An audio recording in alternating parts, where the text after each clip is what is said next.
Dans cette vidéo, je vais te montrer comment connecter Postgres et Supabase à N8N. Tu vas comprendre exactement comment fonctionnent ces plateformes et pourquoi aujourd'hui ce sont les meilleures options pour pouvoir créer un agent IA RAG sur N8N. Alors sans plus tarder, on rentre dans le vif du sujet, c'est parti. Avant de commencer, il est bien important de comprendre qu'est-ce que Postgres et qu'est-ce que Supabase. Postgres, c'est un système de gestion de base de données relationnelle qui est open source. C'est actuellement et depuis des années l'outil pour pouvoir construire des bases de données le plus utilisé par les développeurs. Supabase, c'est une boîte à outils back-end qui s'appuie sur Postgres. C'est actuellement aussi l'une des plateformes qui est le plus utilisée par les développeurs pour pouvoir déployer un back-end facilement. Elle propose l'authentification, des bases de données, du stockage et tout ça dans une seule stack. En fait, tu peux voir Supabase comme une surcouche moderne au-dessus de Postgres. On pourrait gérer nos bases de données directement sur Postgres, mais l'interface de Supabase est beaucoup plus intuitive et nous permet de gérer ces bases de données beaucoup plus facilement. Et tout ça en gardant la même efficacité. Maintenant, qu'est-ce que ça représente sur N8N pour pouvoir concevoir un agent IA RAG? Postgres va nous servir de mémoire. Donc on l'utilise ici pour stocker la mémoire conversationnelle de notre agent IA. Donc en fait concrètement, ça conserve le contexte des échanges précédents et l'agent IA en fait va s'appuyer sur justement cette mémoire-là pour pouvoir établir une réponse à notre question. Supabase, on va l'utiliser comme base de données vectorielle pour pouvoir faire de la recherche sémantique. Donc en fait, c'est ça le principe du RAG. Donc je vais vous le montrer juste après, mais ce qu'on va faire, c'est qu'on va devoir ajouter des documents donc, qui vont être vectorisés en fait dans cette base de données vectorielle. Et donc quand on va poser une question à notre agent, l'agent va aller justement chercher dans cette base de données les informations qui sont les plus pertinentes pour pouvoir répondre à notre demande. Maintenant que vous savez exactement à quoi servent ces outils, on va directement aller sur Supabase pour pouvoir paramétrer tout ça. Donc vous devez aller sur Supabase et quand vous arrivez sur Supabase pour la première fois, vous arrivez sur cette interface là. Ce que vous allez faire, c'est Start Your Project. Et là, il va vous demander de vous connecter. Donc vous pouvez vous connecter de différentes manières. Ce que vous allez faire si vous n'êtes pas encore inscrit, vous allez sur Sign Up Now. Voilà. Et là, vous rentrez votre email et votre mot de passe. Vous vous inscrivez. Vous allez dans vos mails pour pouvoir confirmer. Donc ici, Supabase m'a envoyé un mail pour pouvoir confirmer mon adresse email. Vous cliquez sur confirmer. Vous allez être redirigé sur Supabase. Vous allez tomber sur cette page. Donc vous allez rentrer un nom d'organisation, le type. Donc moi, en l'occurrence, je vais laisser personnel. Et le plan. Supabase propose plusieurs plans. Un plan gratuit, un plan à 25 $ par mois et un plan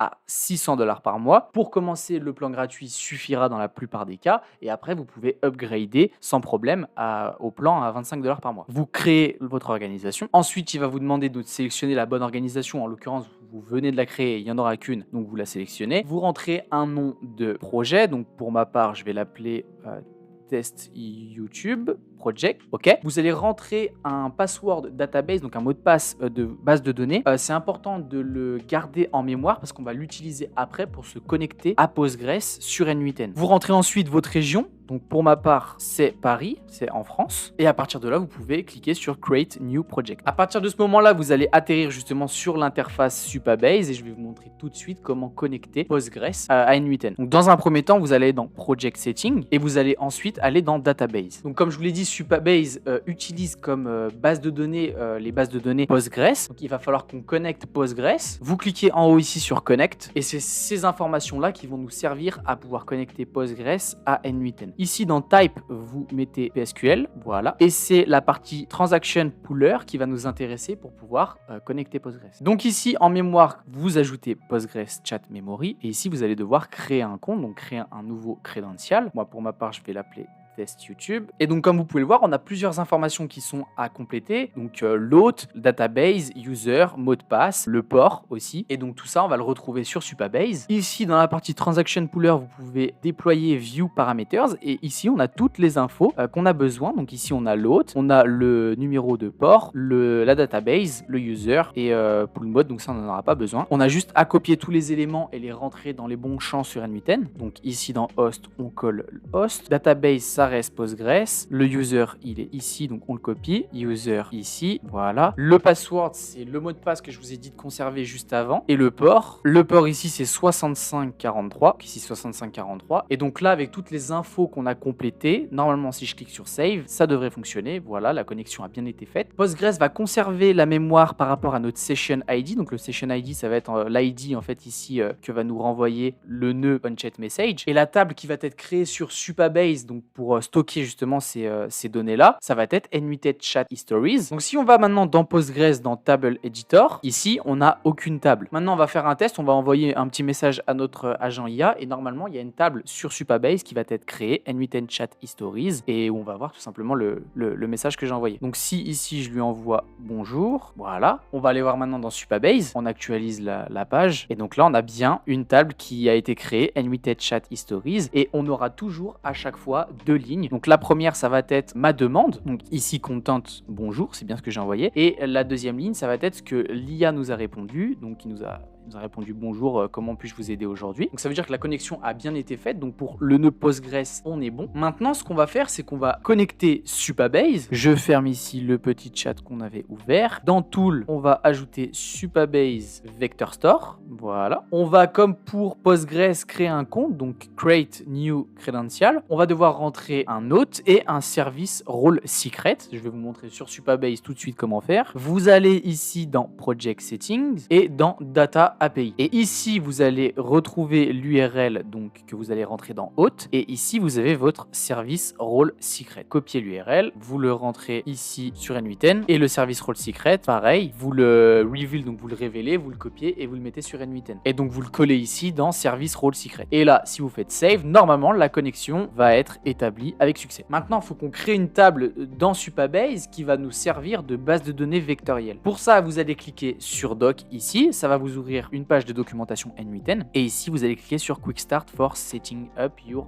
Vector Store. Vous allez atterrir sur cette page et ce que vous allez faire, c'est très simple, c'est que vous allez copier ici ce code et dans Supabase, vous allez ici aller en haut à gauche dans SQL Editor, vous collez le code, vous touchez absolument à rien et vous cliquez sur Run. Et donc là, si on va dans Table Editor, on a une nouvelle table qui a été ajoutée qui s'appelle Documents et c'est là qu'on va pouvoir aller ajouter des documents qui vont être vectorisés, qu'on va ensuite pouvoir traiter avec notre agent IA. Donc là, pour pouvoir ensuite manipuler l'outil, enfin faire un test, je vais remplir les informations qui sont ici, donc le nom de notre outil, this is the knowledge base, voilà, et dans Table Name, on va cliquer sur Documents parce qu'en fait, c'est dans cette base de données documents qu'on va vouloir aller faire une recherche sémantique. Dans Embedding, on utilise l'embedding d'OpenAI, le free small. Et donc là, notre agent, il est bien paramétré. On a bien connecté Postgres et connecté Supabase. Maintenant, pour pouvoir le tester, il faut ajouter des documents sur notre table Supabase. Ici, dans Documents, vous voyez qu'on n'a aucun document. Donc, on aura beau lui poser les questions qu'on veut. Lui, il va rien pouvoir retourner. Il va rien pouvoir rechercher. Donc, je vais vous montrer comment ajouter des documents dans cette base. Donc vous pouvez vous créer un workflow à part, exprès pour ça. C'est ce que je vous conseille de faire. Pour l'exemple, moi je vais le faire ici sur la même page. Vous ajoutez un nœud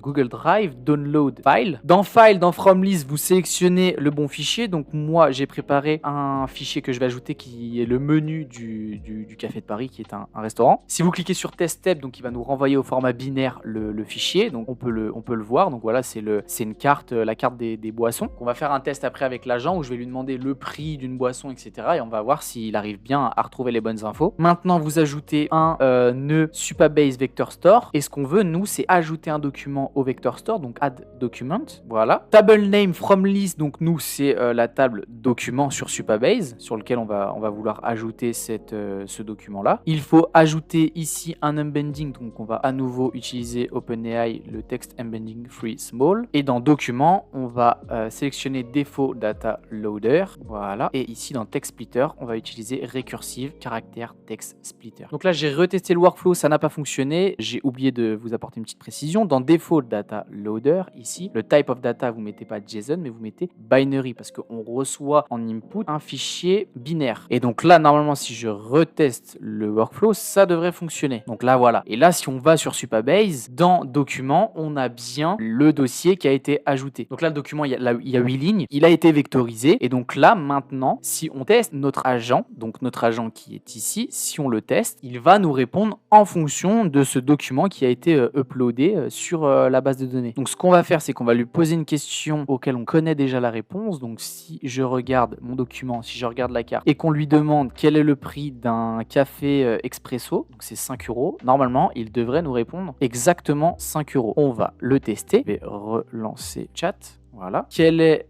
le prix d'un expresso. Je vais même pas dire café, hein, juste d'un expresso. On va voir s'il comprend. Il va chercher dans la base de données. Et là, voilà, le prix d'un café expresso est généralement de 5 € selon le menu d'une brasserie. Donc là, il fait une réponse un peu générale. Il dit pas vraiment c'est le prix, il est de 5 € pour la brasserie Café de Paris. Parce que l'agent IA, ici, il a pas de prompt en fait. Je l'ai pas prompté, je lui ai rien dit. Il va juste automatiquement ici chercher l'info et il nous répond un peu d'une certaine manière. Mais bon, il a pas répondu 5 € au hasard. C'est bien parce qu'il est allé chercher dans le document et on le voit bien ici avec le nœud qui a été appelé avec succès. On va faire un second exemple. On va retourner sur la carte et on va lui demander peut-être quelque chose d'un peu plus sophistiqué. On va lui demander quel est le prix d'une coupe de glace Moka. Il devrait nous répondre 20 €. On va voir ça tout de suite. Quel est le prix d'une coupe de glace Moka? Voyons voir. Le prix d'une coupe de glace Moka est de 20 €. Donc ça prouve bien qu'il est allé chercher les informations. Donc même sans